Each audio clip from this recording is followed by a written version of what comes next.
Orchids. They are amazing.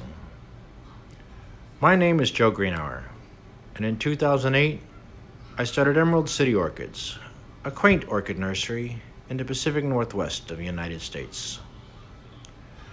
There are in the world 27,000 naturally occurring species of orchids, and since the 19th century, people have been hybridizing them, and they have made a lot of hybrids.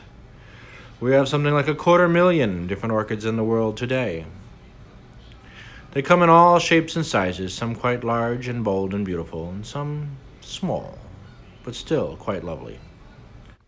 The purpose of these orchid blooms is so that the plants can exchange DNA, or floral sex, if you will.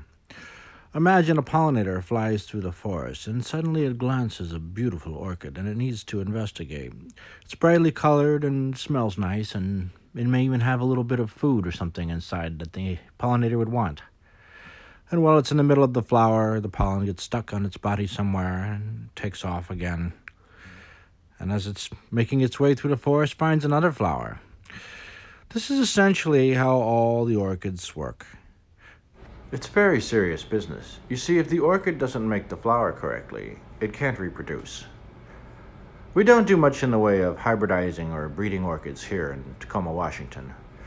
That kind of work requires a laboratory, and typically a commercially grown orchid is 5 to 7 years old before it blooms for the first time. So we tend to purchase plugs or babies that are about 3 years old. Then we'll grow them for another 18 to 36 months, and they will start to flower. Like this Phragmipedium Bessier hybrid, which is the first one from this particular crop to start blooming. As the spring progresses, more will join it, but for now, this is very lovely to look at. Phragmipedium like a cooler climate, which is why our Pacific Northwest greenhouse is well suited for them. We also grow many other types of orchids, as well as a limited selection of other strange tropicals. We have tillandsias and some succulents, and a few carnivorous plants, like the Nepenthes. Many of the things we grow you won't be able to find just anywhere. You have to go someplace special because they are special plants, like this Bulbophyllum falcatum, commonly called the rattlesnake orchid, because it has a strange inflorescence that resembles a rattlesnake's tail, with the flowers coming off the side. In future videos, we'll show you some of our projects, like this Miltonia spectabilis seedling, which will one day become a giant specimen plant. This Miltonia spectabilis has been growing on the log for many years. It's doing quite well here in the greenhouse. It seems happy. It's also coming into its spring blooming season. Miltonia spectabilis like a bright light, lots of water, and plentiful air movement to keep the leaves dry. When it blooms, it has a lovely color, and it also smells absolutely divine.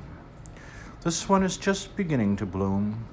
The rest of the flowers will be opening up shortly, probably a dozen or so this year. When it blooms, this plant is one of our favorites.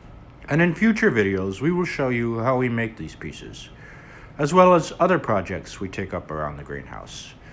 We will have some helpful hints on culture requirements for various orchids and methods of repotting or mounting, and how to divide your orchid into several plants.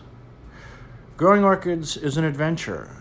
After years of learning about them, there's always something new to discover, a new mystery or plant, something you've never seen before. And that's what's wonderful about them. I hope that you will enjoy these videos and that you will join us on the future adventures. But for now, my name is Joe Grienauer, and I'm very pleased to say, for the first time ever, welcome to Emerald City Orchids.